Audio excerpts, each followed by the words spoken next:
Aku terbangun dari koma 3 bulan, dan apartemenku sudah dijual oleh putriku sendiri yang selama ini kulakukan segalanya untuknya. Cahaya putih menyilaukan mataku saat kelopak mata perlahan terbuka. Bau antiseptik yang menyengat langsung menyerang indera penciumanku.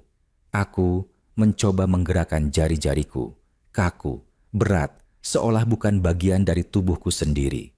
Suara bip monoton dari mesin di sampingku terdengar begitu keras di telingaku, yang sepertinya sudah lama tidak mendengar apapun. Pak Hadi? Pak Hadi, bisa dengar saya? Suara perempuan itu terdengar samar. Aku mencoba memfokuskan pandanganku. Seorang perawat berseragam putih berdiri di sampingku. Matanya membulat penuh kelegaan. Syukurlah, syukurlah Pak Hadi sudah sadar. Tunggu sebentar ya Pak, saya panggil dokter. Perawat itu berlari keluar ruangan. Aku masih terbaring lemah, mencoba memahami situasi. Di mana aku? Kenapa aku di rumah sakit? Kepalaku terasa berat, seperti ada kabut tebal yang menutupi ingatanku. Dokter datang dengan tergesa-gesa, diikuti 2 perawat lainnya. Mereka memeriksa kondisiku dengan teliti, menyenter mataku, mengecek refleks, mengajukan berbagai pertanyaan. Pak Hadi, ini tanggal berapa sekarang? Tanya dokter itu sambil mencatat sesuatu di clipboardnya. Aku mencoba menjawab, tapi suaraku serak, kering. Tanggal? Sudah 3 bulan, Pak. Bapak mengalami kecelakaan lalu lintas yang sangat parah. Cedera kepala berat, patah tulang rusuk, pendarahan internal. Bapak sudah koma selama 93 hari. 3 bulan? Rasanya seperti baru kemarin aku menyetir mobil pulang dari kantor. Aku mencoba mengingat-ingat. Ya, aku ingat. Aku baru saja menyelesaikan proyek besar di perusahaan konsultan tempatku bekerja. Itu hari Jumat sore. Lalu lintas Jakarta yang macet seperti biasa. Lalu apa? Semuanya gelap setelah itu. Putri, anak perempuanku, di mana dia? Tanyaku dengan susah payah. Dokter dan perawat saling berpandangan. Ada sesuatu dalam tatapan mereka yang membuatku tidak nyaman. Selama Bapak koma, putri Bapak memang sering datang di minggu-minggu pertama, kata perawat yang tadi pertama kali membangunkanku. Tapi dalam 2 bulan terakhir ini, beliau jarang sekali menjenguk. Mungkin seminggu sekali, dan itu pun hanya sebentar. Hati kecilku langsung merasa ada yang tidak beres. Putri adalah satu-satunya keluargaku sejak istriku, Sari, meninggal 10 tahun lalu karena kanker payudara. Aku membesarkan Putri sendirian sejak dia berusia 22 tahun. Sekarang dia sudah 32 tahun, bekerja sebagai marketing manager di sebuah perusahaan properti. Aku selalu memberikan yang terbaik untuk Putri. Apartemen mewah di kawasan Jakarta Selatan yang kubeli dengan hasil kerja keras 30 tahun. Pendidikan terbaik, mobil, uang saku yang lebih dari cukup. Aku pikir kami dekat. Aku pikir dia akan selalu ada untukku, seperti aku selalu ada untuknya. Tapi, kenapa dia tidak ada di sini saat aku baru sadar dari koma? Tolong hubungi dia, pintaku pada perawat. Nomor teleponnya pasti ada di data pasien. Perawat itu mengangguk dan keluar ruangan. Aku terbaring sendirian, menatap langit-langit rumah sakit yang putih bersih. Rasa cemas mulai menggerogoti hatiku. Kenapa Putri tidak sering menjenguk? Apa yang terjadi selama 3 bulan ini? 15 menit kemudian, perawat itu kembali dengan wajah sedikit bingung. Maaf Pak, nomor telepon Putri Bapak tidak aktif. Sudah saya coba berkali-kali, tapi selalu muncul pesan nomor tidak dapat dihubungi. Tidak aktif? Putri selalu memegang teleponnya seperti nyawanya sendiri. Tidak mungkin nomornya tidak aktif. Coba lagi, desaku. Mungkin sinyalnya sedang buruk. Perawat itu mencoba lagi. Kali ini di depanku. Benar, suara operator yang dingin mengumumkan bahwa nomor yang dituju tidak dapat dihubungi. Aku mulai panik. 3 hari aku dirawat di rumah sakit, menjalani berbagai pemeriksaan untuk memastikan kondisiku stabil. Selama 3 hari itu, aku terus mencoba menghubungi Putri. Aku meminta perawat bahkan dokter, untuk mencoba meneleponnya. Tidak ada yang berhasil. Akhirnya, pada hari keempat, dokter memperbolehkanku pulang dengan catatan aku harus kontrol rutin dan tidak boleh melakukan aktivitas berat. "Bapak tinggal sendiri?" tanya dokter saat menandatangani surat izin keluar rumah sakit. "Dengan anak perempuanku," jawabku. "Tapi sepertinya dia sedang ada urusan penting." Dokter itu menatapku dengan pandangan yang sulit kuartikan, campuran antara simpati dan kekhawatiran. Tapi dia tidak mengatakan apapun. Aku naik taksi dari rumah sakit menuju apartemenku di kawasan Kebayoran Baru. Apartemen yang kubeli 15 tahun lalu dengan hasil tabungan dan bonus dari perusahaan. 2 kamar tidur, menghadap selatan dengan pemandangan kota Jakarta yang indah. Itu tempatku dan Putri membangun kenangan setelah Sari meninggal. Taksi berhenti di depan lobi apartemen. Aku turun dengan perlahan, tubuhku masih terasa lemah. Satpam yang biasanya ramah menyapaku kali ini menatapku dengan tatapan aneh, campuran antara terkejut dan tidak percaya. "Pak Hadi?" katanya dengan suara pelan, seolah melihat hantu. "Ya saya. Kenapa mas? Kok kaget gitu?" Satpam itu menggaruk-garuk kepalanya yang tidak gatal. Pak Hadi sudah, maksud saya, kabar yang beredar." "Kabar apa?" Dia terlihat sangat tidak nyaman. "Tidak apa-apa Pak, selamat datang kembali." Aku berjalan menuju lift dengan perasaan yang semakin tidak enak. Ada yang tidak beres di sini. Semua orang menatapku dengan tatapan aneh. Resepsionis, cleaning service, bahkan penghuni lain yang berpapasan denganku di lobi. Lift terbuka di lantai 21. Aku berjalan menuju unit 21C, apartemenku. Atau lebih tepatnya, yang dulu apartemenku. Kunci yang kubawa tidak bisa membuka pintu. Aku mencoba lagi. Dan lagi. Keypad digital mengeluarkan bunyi error yang tajam setiap kali aku memasukkan password yang sudah kulakukan ribuan kali. "Kenapa tidak bisa dibuka?" gumamku frustasi. Aku mencoba menekan bel. Tidak ada jawaban. Aku mengetuk pintu. Tetap tidak ada jawaban. Aku mulai menggedor pintu dengan lebih keras. Putri, buka pintunya. Ini Bapak." Pintu unit sebelah terbuka. Ibu Ratna, tetanggaku yang sudah tinggal di sana sejak aku pindah, mengintip dengan wajah terkejut. "Pak Hadi? Astaga, Bapak masih hidup?" "Masih hidup?" Pertanyaan macam apa itu? "Tentu saja saya masih hidup, Bu. Kenapa pintunya tidak bisa dibuka? Apa Ibu tahu di mana Putri?" Ibu Ratna keluar dari unitnya, menatapku dengan pandangan yang penuh belas kasihan. "Pak Hadi tidak tahu. Apartemen ini sudah dijual 2 bulan lalu.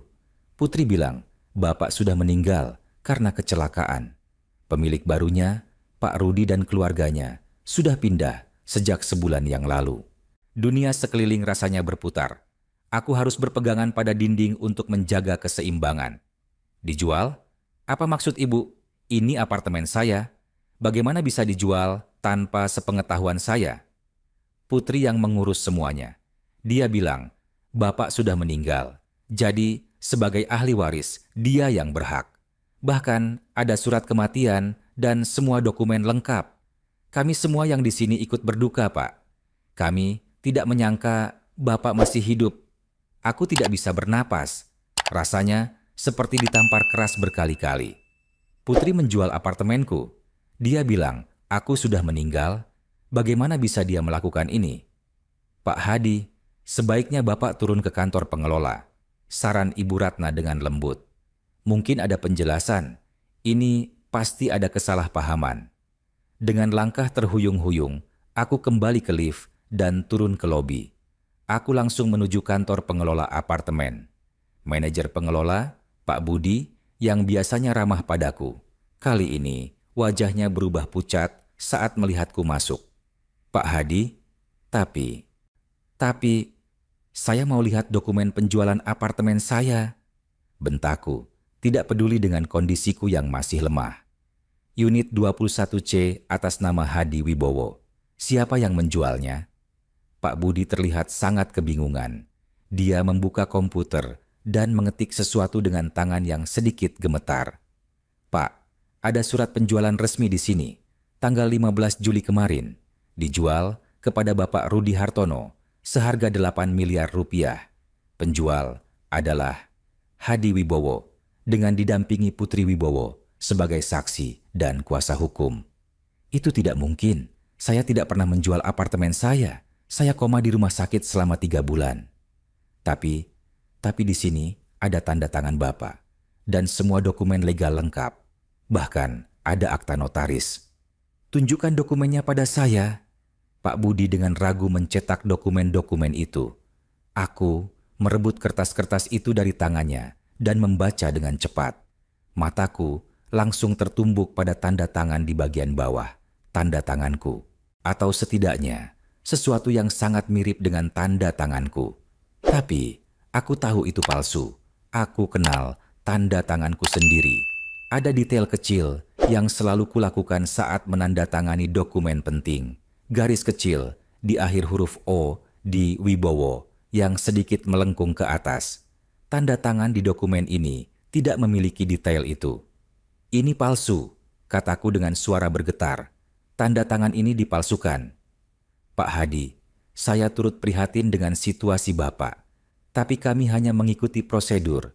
Semua dokumen legal lengkap, sudah diverifikasi notaris, dan pembayaran sudah lunas. Pemilik baru sudah resmi, dan bahkan sudah mengurus balik nama sertifikat. Berikan saya alamat notaris yang mengesahkan dokumen ini." Pak Budi memberiku selembar kertas dengan alamat notaris. "Kantor Notaris Budi Santoso and Partners." "Tunggu, Santoso? Aku kenal nama itu. Tapi ini bukan Pak Santoso yang menjadi pengacaraku. Ini notaris lain." Aku keluar dari kantor pengelola dengan langkah sempoyongan. Satpam yang tadi melihatku turun sekarang menatapku dengan pandangan yang berbeda. Bukan lagi kaget, tapi kasihan. "Pak Hadi," panggilnya pelan. "Saya turut prihatin, Pak. Kami di sini juga tidak menyangka. Putri bilang, Bapak sudah meninggal dalam kecelakaan. Bahkan ada upacara tahlilan kecil-kecilan yang diselenggarakan pengelola. Kami tidak tahu kalau Bapak masih koma di rumah sakit." "Tahlilan?" Aku bahkan tidak bisa memproses informasi ini dengan baik. "Putri mengadakan tahlilan untuk saya yang masih hidup." "Kami benar-benar tidak tahu, Pak. Maafkan kami." Aku berjalan keluar dari gedung apartemen dengan pikiran yang kacau balau. Aku berdiri di tengah trotoar, menatap gedung yang selama 15 tahun menjadi rumahku. Sekarang, aku tidak punya rumah, tidak punya tempat untuk kembali. Dan yang lebih menyakitkan, ini semua dilakukan oleh putriku sendiri.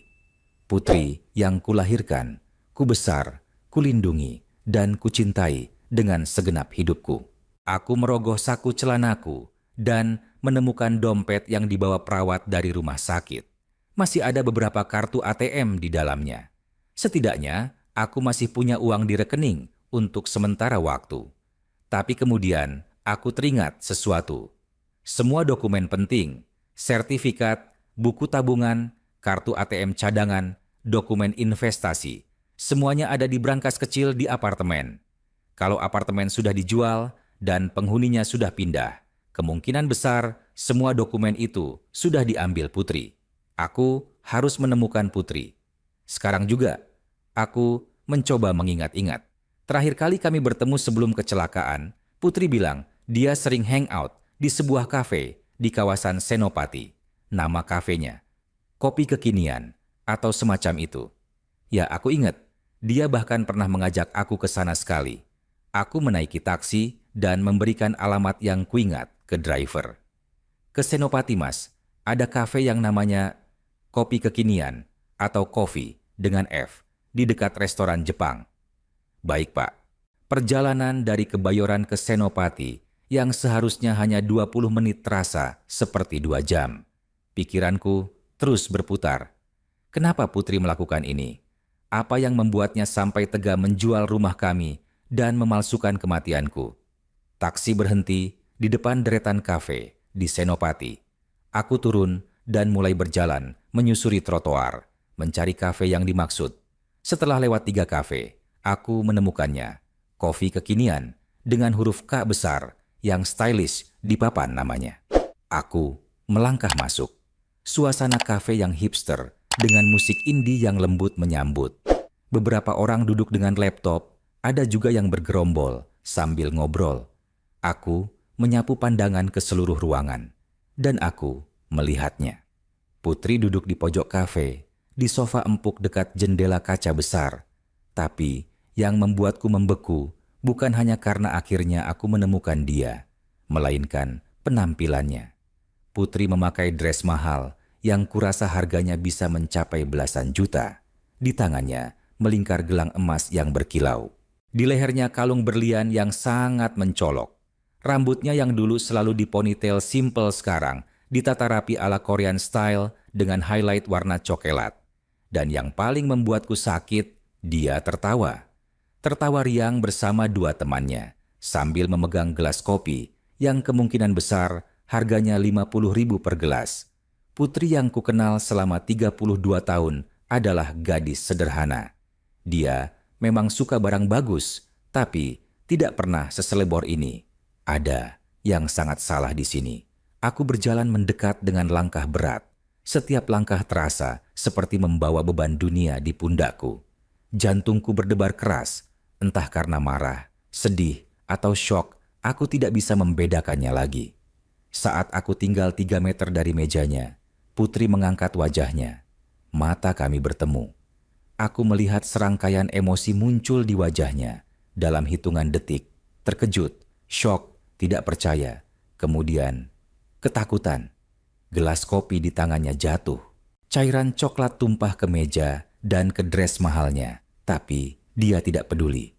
Mulutnya terbuka lebar, tapi tidak ada suara yang keluar. Putri, kataku dengan suara yang mengejutkan diriku sendiri, begitu dingin, begitu asing. Bapak. Suaranya hanya bisikan. Kedua temannya menatap kami bergantian dengan bingung. Kita perlu bicara. Putri bangkit dengan gerakan kaku, seperti robot. Wajahnya pucat pasi. Dia memberi isyarat pada teman-temannya bahwa dia harus pergi, kemudian mengikutiku keluar kafe dengan langkah gemetar. Kami berdiri di trotoar, berhadap-hadapan. Suara lalu lintas Jakarta yang ramai menjadi background keheningan yang berat di antara kami. Bapak seharusnya... Putri tidak bisa menyelesaikan kalimatnya. Seharusnya apa? Seharusnya mati. Seharusnya tetap koma, sehingga kamu bisa leluasa menjual apartemenku. Air mata mulai mengalir di pipi Putri. Tapi aku tidak merasa kasihan. Tidak kali ini. Kenapa Putri? Kenapa kamu menjual apartemen kita? Kamu tahu itu satu-satunya rumah yang kita punya. Itu tempat kita membangun kenangan bersama ibumu. Bagaimana bisa kamu melakukan ini? Aku butuh uang, Pak. Jawabnya dengan suara serak, terputus-putus. Dokter bilang, Bapak tidak akan sadar lagi. Mereka bilang kondisi Bapak sangat buruk. Aku pikir Bapak tidak akan bangun. Jadi karena kamu pikir aku tidak akan bangun, kamu bisa seenaknya menjual rumah kita. Kamu memalsukan tanda tanganku, Putri. Itu tindak pidana. Kamu mengadakan tahlilan untuk ayahmu yang masih hidup. Kamu bilang pada semua orang aku sudah meninggal. Putri menangis semakin keras. Beberapa orang yang lewat melirik ke arah kami, tapi aku tidak peduli. Maafkan aku, Pak. Aku benar-benar butuh uang. Aku punya hutang yang sangat besar. Kalau aku tidak bayar, mereka akan... Hutang? Aku menatapnya dengan pandangan tidak percaya. Hutang apa yang sampai 8 miliar rupiah? Kamu jual apartemen dengan harga segitu, Putri. 8 miliar. Hutang apa yang sebesar itu? Putri terdiam. Dia menghapus air matanya dengan punggung tangan, meninggalkan bekas maskara yang luntur di pipinya. Kartu kredit, katanya pelan. Aku punya hutang kartu kredit 500 juta rupiah. 500 juta? Aku hampir berteriak. Untuk apa kamu pakai kartu kredit sebanyak itu? Belanja, Pak, baju, tas, sepatu, perhiasan. Dia menunjuk dress dan kalung yang dipakainya. Semua ini, aku menatap semua barang mewah yang melekat di tubuh putriku. 8 miliar rupiah. Dia menjual rumah kami seharga 8 miliar rupiah. 500 juta untuk hutang kartu kredit. Masih ada 7 miliar 500 juta. Kemana uang sebanyak itu? Dan sisanya? Tanyaku dengan nada menuntut. 7 miliar lebih, kemana? Putri tidak menjawab. Dia menundukkan wajahnya. Masih terisak. Jawab aku, Putri. Mobil, katanya akhirnya. Aku beli mobil BMW seri 5, 1 miliar 200 juta. Terus aku liburan ke Eropa sama temanku. 3 minggu, nginep di hotel bintang 5, keliling 10 negara. Habis sekitar 300 juta. Aku merasa dunia berputar lagi. Ini tidak mungkin. Ini tidak mungkin putriku yang kubesarkan. Terus, aku memaksanya melanjutkan. Terus aku investasi di bisnis teman. Pacarku. Dia buka startup teknologi. Aku investasi 2 miliar rupiah. Tapi bisnisnya bangkrut setelah 4 bulan. Semua uang hilang. Pacar? Aku bahkan tidak tahu Putri punya pacar. Kamu investasi 2 miliar di bisnis pacar yang bahkan aku tidak kenal? Maafkan aku, Pak. Dan sisanya, masih ada 4 miliar rupiah, Putri. Untuk gaya hidup, Pak. Beli apartemen baru yang lebih kecil. Di Kemang. 1 miliar 500 juta. Terus beli furniture, elektronik, renovasi. Habis sekitar 300 juta. Sisanya untuk jalan-jalan, makan di restoran mahal, belanja, clubbing sama teman-teman. Aku tidak bisa berkata-kata lagi. Anak perempuanku menghabiskan 8 miliar rupiah. Hasil kerja keras 30 tahun hidupku untuk gaya hidup mewah dalam waktu 2 bulan. Kamu tidak menyesal? Tanyaku dengan suara yang hampir tidak terdengar. Putri mengangkat wajahnya. Dalam matanya, aku melihat kesombongan. Ya, di situ masih ada kesombongan. Pak harus mengerti, katanya dengan nada yang mulai berubah dari memelas menjadi defensif. Aku sudah 32 tahun. Teman-temanku semua hidup enak. Mereka punya mobil bagus, tas branded, liburan ke luar negeri sesuka hati. Kenapa aku tidak boleh? Toh nanti juga apartemen itu akan jadi milikku kalau Bapak. Maksudku, kalau sudah waktunya. Aku menatap putriku dengan pandangan yang penuh kekecewaan. Ini bukan lagi putri yang kukenal. Atau mungkin aku salah mengenalnya sejak awal? Siapa yang akan percaya Bapak? Lanjut Putri dengan nada yang semakin berani.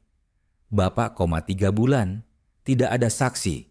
Semua dokumen legal lengkap, ada notaris, ada tanda tangan Bapak. Atau yang terlihat seperti tanda tangan Bapak. Aku yang ngurus Bapak di rumah sakit. Aku yang bayar semua biaya pengobatan. Pakai uang dari penjualan apartemen memang, tapi tetap saja aku yang bayar. Kalau Bapak melapor ke polisi, siapa yang akan dipercaya? Aku terperangah mendengar kata-katanya. Ini bukan lagi anakku yang berbicara. Ini monster yang kubesarkan dengan kasih sayangku sendiri. Lagi pula, lanjut Putri sambil melap sisa air matanya dengan lebih percaya diri. Apartemen itu memang akan jadi milikku suatu hari nanti. Aku cuma mengambil hakku lebih awal. Bapak harusnya mengerti. Hidup itu pendek. Aku mau menikmati sementara masih muda. Aku mencoba mengatur nafas yang terasa sesak. Kamu tahu apa yang kamu lakukan itu tindak kriminal. Pemalsuan dokumen, penipuan, bahkan pemalsuan surat kematian. Kamu bisa dipenjara, Putri. Putri tertawa. Tertawa yang terdengar dingin dan mengerikan di telingaku.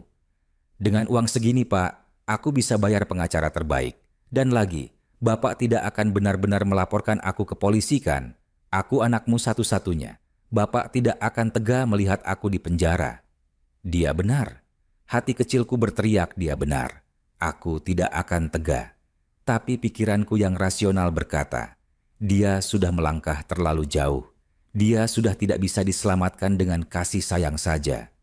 Bapak, cari tempat tinggal sendiri ya, kata Putri sambil mengambil ponsel dari tas bermerek Hermesnya. Aku harus pergi.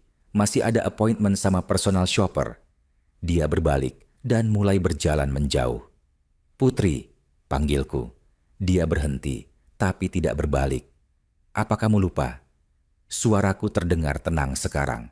Tenang yang berbahaya. 10 tahun lalu, setelah ibumu meninggal, aku mengajarimu satu hal penting. Selalu siapkan rencana cadangan untuk setiap kemungkinan terburuk. Kali ini, Putri berbalik menatapku. Ada sedikit keraguan di matanya. Apa maksud Bapak? Aku tersenyum, senyum pahit yang tidak pernah kurasakan sebelumnya. Kamu pikir aku tidak punya rencana cadangan untuk kemungkinan terburuk? Kamu pikir aku bodoh? Aku mengeluarkan ponsel dari sakuku. 10 tahun lalu, saat kamu mulai boros dan sering minta uang dalam jumlah besar, aku sudah curiga. Dan aku sudah menyiapkan sesuatu. Wajah Putri mulai pucat lagi. Bapak, bicara apa? Kamu pikir kamu bisa seenaknya menjual apartemen atas namaku tanpa konsekuensi? Aku mengetik sesuatu di ponselku. Kamu lupa aku punya saksi. Saksi yang sangat kredibel. Saksi yang sudah kupilih dengan sangat hati-hati 10 tahun lalu. Siapa? Suara Putri mulai gemetar lagi. Ponselku berdering. Aku mengangkatnya dengan speakerphone. Halo, Pak Santoso? Ini saya, Hadi Wibowo. Suara mantap di seberang lain menjawab. Pak Hadi, syukurlah saya sudah dengar kabar Bapak sadar dari koma. Saya sudah siap, Pak. Sudah siapkan semuanya seperti yang Bapak instruksikan 10 tahun lalu. Aku menatap Putri yang sekarang berdiri membeku di tempatnya. Terima kasih Pak Santoso. Saya rasa sudah waktunya kita laksanakan rencana itu. Besok pagi, saya akan ke kantor Bapak. Tolong siapkan semua dokumen yang kita bicarakan dulu. Siap Pak Hadi. Semua sudah lengkap dan tersegel rapi. Surat kuasa khusus, wasiat, rekaman video pernyataan Bapak, akta pemisahan aset, semuanya. Dan saya juga sudah menghubungi ketiga notaris dan 2 pengacara senior yang menjadi saksi. Mereka semua siap memberikan kesaksian. Putri terlihat seperti orang yang baru saja melihat hantu. Wajahnya seputih kertas. Aku mematikan telepon dan memasukkannya kembali ke saku. Sekarang, Putri sayang, kataku dengan nada yang sangat tenang. Kita lihat siapa yang akan dipercaya oleh hukum. Kamu dengan dokumen palsu hasil pemalsuan tanda tangan atau aku dengan dokumen legal yang sudah disiapkan 10 tahun lalu, lengkap dengan saksi-saksi yang kredibilitasnya tidak perlu diragukan lagi. Putri berdiri terpaku di trotoar Senopati, wajahnya bergantian antara pucat dan merah. Aku bisa melihat otot rahangnya mengeras, dia sedang berpikir keras, mencoba mencari jalan keluar dari situasi ini. Bapak bohong, katanya akhirnya. Tapi suaranya tidak meyakinkan. Bapak cuma coba nakut-nakutin aku. Silakan percaya seperti itu, jawabku sambil memasukkan tangan ke saku celana. Besok pagi jam 9, aku akan bertemu Pak Santoso di kantornya. Kamu mau ikut atau kamu mau tunggu surat panggilan dari pengadilan? Aku berbalik dan mulai berjalan menjauh. Kaki-kakiku masih terasa lemah, tapi aku memaksa diriku untuk berjalan tegap. Aku tidak boleh menunjukkan kelemahan di depan Putri. Tidak sekarang. Bapak, teriaknya dari belakang. Bapak mau nginap di mana? Bapak kan tidak punya tempat. Aku tidak berbalik. Bukan urusanmu lagi. Aku terus berjalan sampai memojok di gang kecil. Baru kemudian tubuhku hampir roboh.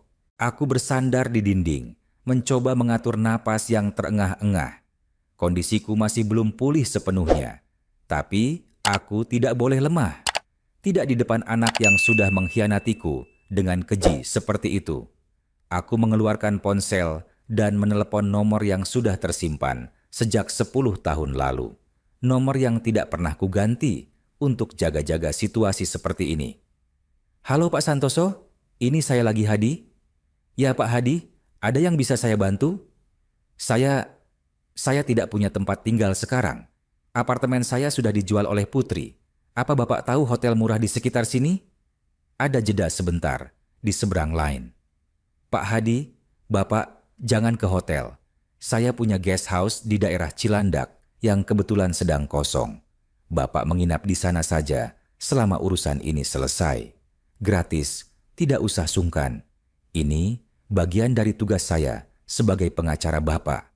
Aku merasa mataku memanas. Di tengah situasi mengerikan ini, masih ada orang yang peduli. Terima kasih, Pak Santoso. Saya tidak tahu harus berkata apa. Sudah, Pak. Saya kirim alamat dan password pintu lewat SMS. Bapak langsung ke sana saja. Istirahat dulu. Besok kita urus semuanya. 30 menit kemudian, aku sampai di guest house yang dimaksud Pak Santoso. Sebuah rumah kecil yang bersih dan nyaman di komplek tenang di Cilandak. Aku masuk dengan password yang dikirim dan langsung roboh di sofa ruang tamu. Tubuhku lelah, pikiranku lelah, hatiku hancur. Aku menatap langit-langit rumah asing ini, memikirkan bagaimana hidupku bisa berubah drastis dalam hitungan hari. Seminggu lalu atau 3 bulan lalu, dalam persepsiku, aku adalah seorang konsultan sukses dengan apartemen mewah dan putri yang kucintai. Sekarang aku tidak punya rumah, dikhianati putri kandungku sendiri, dan harus tidur di rumah orang lain. Tapi ada satu hal yang putri tidak tahu. Satu hal yang akan mengubah segalanya. 10 tahun lalu, setelah istriku Sari meninggal, aku melihat perubahan dalam diri putri. Gadis yang dulu sederhana mulai terobsesi dengan barang-barang mewah. Dia mulai sering minta uang untuk beli tas, sepatu, baju branded. Awalnya aku pikir itu fase normal anak muda. Tapi semakin lama, permintaannya semakin besar dan sering. Suatu hari, aku memergoki dia sedang cek harga apartemen secara online. Saat kutanya, dia bilang, cuma penasaran. Tapi aku melihat sesuatu dalam matanya, sesuatu yang membuatku tidak nyaman. Malam itu juga, aku menelepon Pak Santoso. Flashback, 10 tahun lalu, aku duduk di kantor Pak Santoso di kawasan Kuningan. Kantor yang tidak terlalu besar, tapi terlihat profesional dengan deretan rak buku hukum dan sertifikat-sertifikat di dinding. Pak Santoso, seorang pria berusia 50 tahunan dengan rambut mulai memutih, menatapku dengan serius. Pak Hadi, saya mengerti kekhawatiran Bapak, katanya sambil mencatat sesuatu di notebooknya. Bapak ingin melindungi aset dari kemungkinan penyalahgunaan oleh ahli waris? Begitulah, Pak. Saya harap saya salah. Saya harap kekhawatiran saya tidak berdasar. Tapi, sebagai kepala keluarga yang bertanggung jawab, saya harus menyiapkan segala kemungkinan. Pak Santoso mengangguk paham. Oke, ini yang bisa kita lakukan. Pertama, kita buat surat kuasa khusus. Bapak memberikan kuasa kepada saya sebagai pengacara untuk mengelola dan mengawasi semua aset Bapak dalam kondisi tertentu. Misalnya, jika Bapak sakit parah, koma, atau tidak bisa mengambil keputusan. Itu berarti setiap transaksi besar yang melibatkan aset Bapak, terutama apartemen, harus mendapat persetujuan saya juga. Jadi, walaupun ada yang mengaku bertindak atas nama Bapak sebagai ahli waris, mereka tidak bisa menjual atau mengalihkan aset tanpa approval dari saya. Aku mengangguk. Bagus. Apalagi? Kedua, kita buat wasiat yang sangat detail dan tersegel secara notariil. Di wasiat itu, Bapak jelaskan pembagian harta secara spesifik dengan syarat-syarat tertentu. Misalnya, ahli waris baru bisa mengakses harta penuh setelah mencapai usia tertentu atau setelah memenuhi kondisi tertentu yang Bapak tetapkan. Ketiga, lanjut Pak Santoso sambil membuka laptopnya. Kita rekam pernyataan video Bapak. Di video itu, Bapak jelaskan semua aset yang Bapak miliki, kekhawatiran Bapak, dan instruksi spesifik tentang bagaimana aset-aset itu harus dikelola. Video ini akan menjadi bukti kuat di pengadilan jika suatu hari terjadi sengketa. Keempat, kita buat akta pemisahan aset.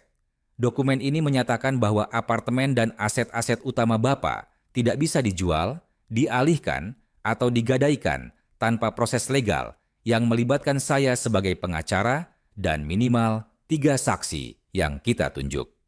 Aku mulai merasa lega. Dan siapa yang akan jadi saksi? Saya sudah pikirkan ini. Kita butuh saksi-saksi yang kredibilitasnya tidak bisa diragukan. Saya usulkan 3 notaris senior yang reputasinya bagus di Jakarta dan 2 pengacara senior yang juga partner saya. Total 5 saksi. Mereka semua akan tanda tangan dokumen dan bersedia memberikan kesaksian jika diperlukan. Itu akan mahal, Pak? Pak Santoso tersenyum. Untuk fee saya hitung standar. Untuk para saksi, mereka teman-teman lama saya. Mereka mau bantu karena ini kasus yang menarik secara legal dan mereka menghargai kehati-hatian Bapak. Total, mungkin sekitar 50 juta untuk semua proses ini, termasuk biaya notariil dan materai. 50 juta 10 tahun lalu terasa banyak, tapi untuk melindungi aset senilai miliaran rupiah, itu investasi yang sangat murah. Satu hal lagi, kata Pak Santoso, kita sembunyikan semua dokumen ini. Jangan sampai putri Bapak atau siapapun tahu tentang pengaturan ini. Dokumen-dokumen akan saya simpan di safe deposit box khusus. Hanya saya dan Bapak yang tahu kombinasinya. Dan saya akan monitoring setiap 6 bulan, cek kondisi Bapak, pastikan semuanya baik-baik saja. Bagaimana kalau saya tiba-tiba sakit parah atau kecelakaan? Saya sudah setup alert system. Saya punya koneksi di beberapa rumah sakit besar di Jakarta. Kalau ada pasien atas nama Hadi Wibowo yang masuk dalam kondisi kritis, saya akan langsung dapat notifikasi. Dari situ, saya akan langsung aktifkan surat kuasa dan mulai mengawasi semua transaksi yang berhubungan dengan aset Bapak. Pak Santoso benar-benar profesional dan teliti. Aku merasa berada di tangan yang tepat. Dalam waktu 2 minggu, semua dokumen selesai. Aku merekam video pernyataan selama 30 menit, menjelaskan semua aset yang kumiliki, nomor rekening, sertifikat, dan yang paling penting, kekhawatiranku tentang Putri. Jika suatu hari nanti kalian menonton video ini, kataku di depan kamera, berarti kekhawatiran saya terbukti. Berarti ada yang mencoba mengambil aset saya secara ilegal. Kemungkinan besar putri saya sendiri. Saya harap saya salah. Saya harap video ini tidak pernah perlu ditonton siapapun, kecuali saya dan Pak Santoso. Tapi jika memang harus, maka ini adalah bukti bahwa saya sudah menyiapkan perlindungan legal sejak lama. 5 notaris dan pengacara hadir sebagai saksi saat semua dokumen ditandatangani. Mereka semua orang-orang yang sangat dihormati di dunia hukum Jakarta. Jika suatu hari ada kasus hukum, kesaksian mereka akan sangat berharga. Kembali ke masa kini, aku bangun dari tidur di guest house Pak Santoso dengan perasaan yang sedikit lebih baik. Setidaknya, aku punya rencana. Setidaknya, aku tidak sendirian. Pagi itu, aku mandi dan mengenakan baju yang kusimpan di koper kecil yang kubawa dari rumah sakit. Untungnya, perawat cukup baik untuk menyimpan beberapa pakaian gantianku. Jam 8 pagi, aku sudah naik taksi menuju kantor Pak Santoso di Kuningan. Gedung yang sama seperti 10 tahun lalu, hanya saja sekarang kantornya sudah pindah ke lantai yang lebih tinggi, lantai 15. Resepsionis menyambutku dengan ramah. "Selamat pagi, Bapak Hadi. Pak Santoso sudah menunggu. Silakan, langsung ke ruangannya." Aku berjalan melewati koridor dengan karpet tebal, melewati beberapa ruang meeting, sampai ke ujung koridor di mana ada pintu dengan papan nama Budi Santoso, SH, MH, Managing Partner. Aku mengetuk pintu. "Masuk!" Aku membuka pintu dan melihat Pak Santoso duduk di balik meja besar yang tertata rapi. Dia sudah lebih tua sekarang. Rambut yang dulunya mulai memutih sekarang sudah sepenuhnya putih. Tapi matanya masih tajam dan penuh kecerdasan. Dia berdiri dan menjabat tanganku dengan hangat. "Pak Hadi, syukurlah Bapak terlihat lebih baik dari yang saya bayangkan. Silakan duduk." Aku duduk di kursi yang nyaman di depan mejanya. Di atas meja, aku melihat tumpukan dokumen yang cukup tebal. "Ini semua dokumen yang kita siapkan 10 tahun lalu," kata Pak Santoso sambil menepuk tumpukan itu. "Semuanya lengkap dan masih sangat valid secara hukum. Saya sudah review semuanya semalam, dan saya juga sudah menghubungi kelima saksi kita. Mereka semua siap memberikan kesaksian kapanpun diperlukan." "Terima kasih Pak Santoso. Saya tidak tahu apa yang akan saya lakukan tanpa persiapan ini." Pak Santoso tersenyum sedih.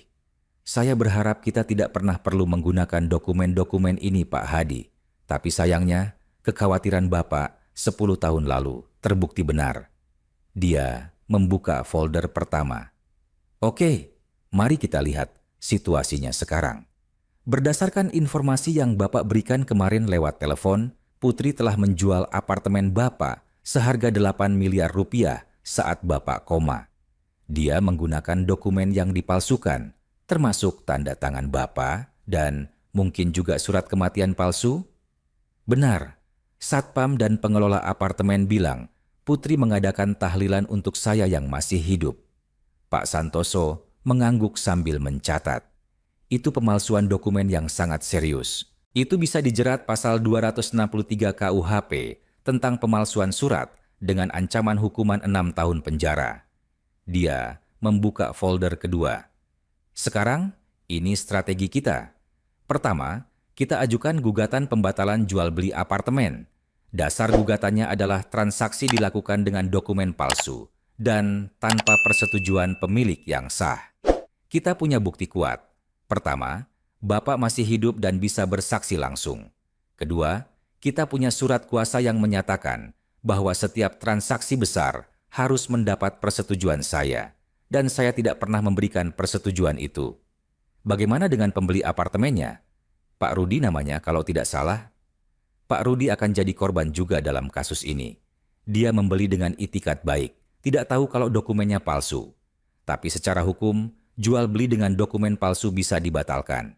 Pak Rudi bisa menuntut ganti rugi kepada Putri. Dia berhak mendapat kembali uang 8 miliarnya, plus kompensasi kerugian. Pak Santoso membuka folder ketiga.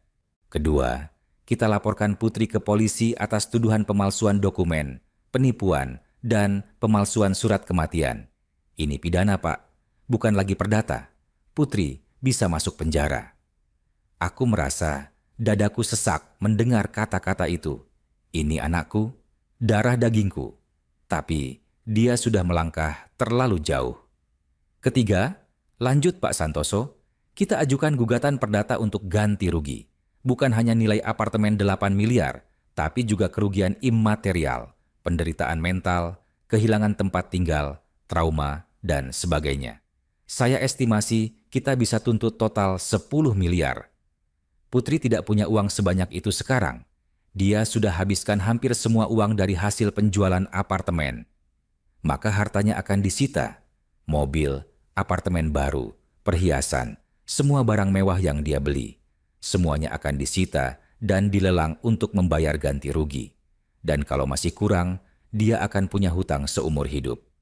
Pak Santoso membuka folder terakhir. Keempat, dan ini yang paling penting, kita ajukan pencabutan hak waris.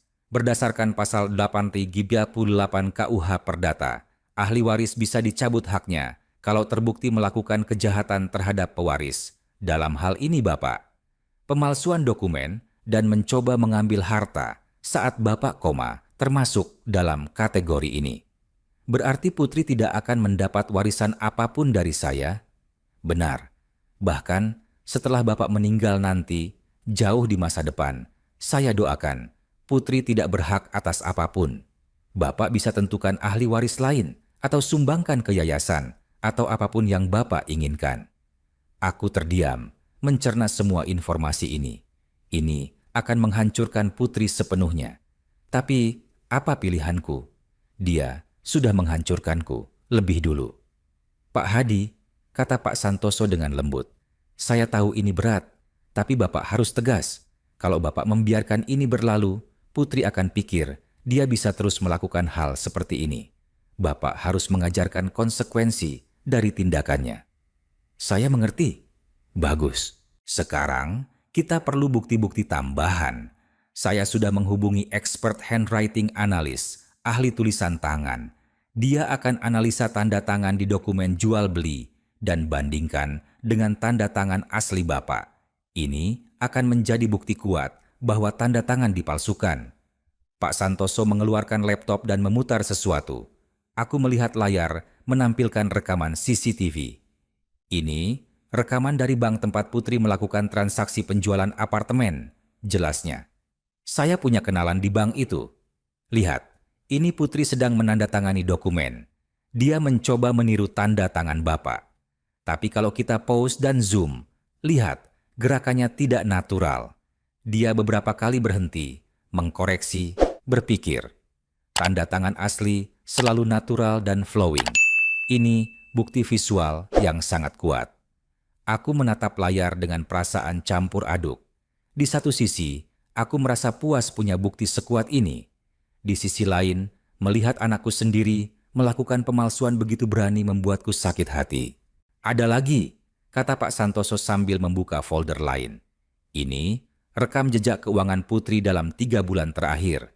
Saya minta teman di bank untuk cek. Tenang, ini masih legal karena Bapak adalah pemilik rekening utama dan Putri pernah Bapak daftarkan sebagai beneficiary. Lihat, dalam waktu 2 bulan, dia menghabiskan hampir 8 miliar rupiah. Ini pola pengeluaran yang tidak wajar dan bisa dijadikan bukti tambahan tentang motif kejahatannya. Pak Santoso menutup laptopnya dan menatapku dengan serius. Pak Hadi, saya harus tanya. Bapak yakin mau melanjutkan semua ini? Sekali kita mulai proses legal ini, tidak ada jalan balik. Putri akan menghadapi konsekuensi hukum yang sangat berat. Dia bisa masuk penjara, kehilangan semua harta, dan tidak akan pernah bisa mendapat warisan dari Bapak. Aku mengambil napas panjang. Wajah Putri kecil muncul di pikiranku. Gadis kecil berusia 5 tahun yang berlari ke pelukanku setiap aku pulang kerja. Gadis kecil yang menangis saat ibunya meninggal dan hanya aku yang bisa menghiburnya. Tapi kemudian aku ingat wajahnya kemarin di Senopati. Wajah yang penuh kesombongan. Kata-katanya yang dingin. Toh, nanti juga apartemen itu akan jadi milikku kalau Bapak. Maksudku, kalau sudah waktunya. Saya yakin Pak Santoso, kataku dengan suara mantap. Lanjutkan? Pak Santoso mengangguk dan mulai mengeluarkan dokumen-dokumen dari tas besarnya. Baik, hari ini kita akan tanda tangan surat kuasa untuk melaporkan ke polisi dan mengajukan gugatan ke pengadilan. Besok, kita akan bertemu dengan notaris untuk membuat statement resmi. Lusa, kita ajukan laporan ke polisi dan gugatan ke pengadilan negeri. Kami menghabiskan 2 jam berikutnya menandatangani berbagai dokumen. Pak Santoso menjelaskan setiap dokumen dengan detail, apa isinya, apa fungsinya, apa konsekuensinya. Oh ya, satu hal lagi, kata Pak Santoso sambil mengeluarkan flash disk dari laci. Ini video pernyataan Bapak yang direkam 10 tahun lalu. Saya sudah copy ke beberapa cloud storage untuk jaga-jaga. Kita akan putar video ini di pengadilan. Efeknya akan sangat dramatis. Dead man's words, meskipun Bapak tidak benar-benar dead. Tapi kan Putri pikir Bapak sudah meninggal. Pak Santoso memasukkan flash disk ke laptopnya dan memutar video. Aku melihat diriku sendiri 10 tahun lebih muda, duduk di ruangan yang sama ini, bicara ke kamera. Nama saya Hadi Wibowo, kata versi muda diriku di video. Hari ini tanggal 15 Maret 2015, saya merekam pernyataan ini sebagai antisipasi jika suatu hari nanti terjadi sesuatu yang tidak saya inginkan pada aset-aset saya, terutama apartemen di unit 21C, Kebayoran Residence. Video itu berlanjut selama 30 menit. Aku menjelaskan semua aset, nomor rekening, lokasi dokumen penting, dan yang paling krusial, kekhawatiranku tentang Putri. Saya melihat perubahan dalam diri Putri saya, kata aku, di video dengan suara yang penuh kekhawatiran. Dia semakin materialistis. Saya takut suatu hari nanti, keserakahannya akan membuatnya melakukan hal yang tidak seharusnya. Saya harap saya salah. Saya harap video ini tidak pernah perlu diputar di pengadilan. Tapi, jika memang harus, maka ketahuilah, ini bukan keputusan mendadak saya. Ini adalah kekhawatiran yang sudah saya rasakan sejak lama. Video berakhir. Pak Santoso menutup laptopnya. Powerful, komentarnya. Hakim dan juri, kalau sampai ke tahap itu, akan sangat terpengaruh oleh video ini. Ini bukan ayah yang jahat yang mau menjebak anaknya. Ini ayah yang peduli tapi harus mengambil tindakan tegas untuk melindungi haknya. Kami selesai sekitar jam 11 siang. Pak Santoso mengantarku sampai ke lobi. "Pak Hadi, mulai sekarang jangan bertemu Putri sendirian. Jangan terima telepon darinya tanpa direkam. Jangan tanda tangan dokumen apapun yang dia minta. Semua komunikasi harus melalui saya. Mengerti?" "Mengerti, Pak." "Bagus. Besok jam 9 kita bertemu di kantor notaris Ibu Kartika. Dia salah satu saksi kita 10 tahun lalu. Kita akan buat statement resmi dan mulai proses legal secara formal." Aku kembali ke guest house dengan perasaan yang aneh, campuran antara lega karena punya rencana yang solid, tapi juga sedih karena harus berhadapan dengan anakku sendiri di pengadilan. Sorenya, ponselku berdering. Nomor tidak dikenal. Aku ragu-ragu untuk mengangkat, tapi akhirnya kulakukan. "Halo, Pak Hadi?" Suara perempuan yang tidak kukenal.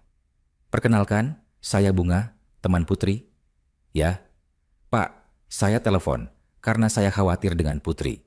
Sejak kemarin setelah ketemu Bapak, dia tidak berhenti nangis. Dia bahkan sampai sakit, demam tinggi. Dia minta saya untuk telepon Bapak, minta maaf atas namanya. Dia bilang, dia sudah salah. Dia mau kembalikan semuanya, asal Bapak jangan laporkan dia ke polisi." Aku terdiam. Bagian dari hatiku tersentuh mendengar Putri sakit. Tapi bagian lain, bagian yang sudah terluka terlalu dalam, tidak percaya lagi. "Bu Bunga," kataku pelan, "tolong sampaikan ke Putri, kalau dia benar-benar menyesal, dia bisa datang ke pengadilan nanti dan mengaku semua kesalahannya. Kalau dia kooperatif, mungkin hukumannya bisa diringankan. Tapi saya tidak bisa hentikan proses hukum yang sudah berjalan. Maaf." Aku memutuskan telepon sebelum Bunga bisa menjawab. Malam itu, aku tidak bisa tidur. Aku terus terbayang wajah Putri kecil. Gadis manis yang dulu selalu peluk aku sebelum tidur. Gadis yang bilang, "Aku sayang ayah paling-paling di dunia." Tapi kemudian, aku juga ingat wajahnya yang sombong di Senopati kemarin. Kata-katanya yang kejam dan tidak peduli. Orang bisa berubah dan terkadang perubahan itu membuat mereka menjadi stranger yang kebetulan kita kenal dulu. Keesokan harinya, aku bertemu dengan Ibu Kartika, notaris senior yang menjadi salah satu saksi 10 tahun lalu. Beliau sekarang sudah berusia 60-an, tapi masih sangat tajam dan profesional. "Pak Hadi, saya sudah dengar dari Pak Santoso tentang situasi Bapak," katanya sambil kami duduk di ruang meeting kantornya yang mewah. Saya turut prihatin, tapi saya senang Bapak sudah antisipasi sejak 10 tahun lalu. Itu keputusan yang sangat bijak. Di ruangan itu berkumpul 5 orang, Ibu Kartika, 2 notaris senior lainnya, dan 2 pengacara partner Pak Santoso. Mereka semua adalah saksi dari dokumen-dokumen yang kami buat 10 tahun lalu. "Kami semua siap bersaksi di pengadilan," kata salah satu pengacara senior Pak Harjo. Kami ingat betul hari itu. Pak Hadi datang dengan kekhawatiran yang genuine tentang masa depan asetnya. Kami bersaksi bahwa semua dokumen ditandatangani dalam kondisi Pak Hadi yang sadar penuh. Tidak ada paksaan, tidak ada penipuan. Semua prosedur legal sudah diikuti dengan sempurna. Kami menghabiskan 3 jam membuat statement resmi yang akan diserahkan ke pengadilan. Setiap orang memberikan kesaksian tertulis, lengkap dengan tanda tangan di atas materai. Pak Santoso mengumpulkan semua dokumen dengan rapi. Sempurna. Dengan ini, kita punya fondasi legal yang sangat kuat. Besok, kita ke polisi. Keesokan harinya, hari ketiga, sejak aku keluar dari rumah sakit, aku dan Pak Santoso pergi ke Polres Jakarta Selatan. Kami membawa semua dokumen yang sudah disiapkan. Petugas di bagian penerimaan laporan tampak serius saat mendengar kasus kami. Pemalsuan dokumen, penipuan dengan nilai 8 miliar, dan pemalsuan surat kematian, ulang petugas itu. "Ini kasus besar, Pak. Tunggu sebentar, saya panggilkan Kasat Reskrim." 10 menit kemudian, seorang AKBP datang dan mempersilakan kami ke ruangannya. Kami menjelaskan seluruh kronologi, mulai dari kecelakaanku, 3 bulan, sampai aku sadar dan mengetahui apartemenku sudah dijual. Dan ini semua dilakukan oleh putri kandung Bapak sendiri? Tanya sang kasat dengan ekspresi tidak percaya. Benar, Pak. Kasat itu menggeleng-gelengkan kepala. Zaman sekarang, anak kandung bisa sejahat itu sama orang tuanya sendiri. Baik, kami akan proses laporan Bapak. Dengan bukti-bukti sekuat ini, saya yakin kita bisa tangkap tersangka dalam waktu dekat. Terima kasih, Pak. Tapi saya harus ingatkan, lanjut kasat, kalau tersangka ditangkap, dia akan ditahan untuk pemeriksaan. Prosesnya bisa lama, mungkin beberapa bulan sampai sidang. Bapak yakin mau melanjutkan? Ini anak kandung Bapak. Aku menatap mata kasat itu dengan mantap. Saya yakin hukum harus ditegakkan, tidak peduli siapa pelanggarnya. Laporan polisi resmi dibuat.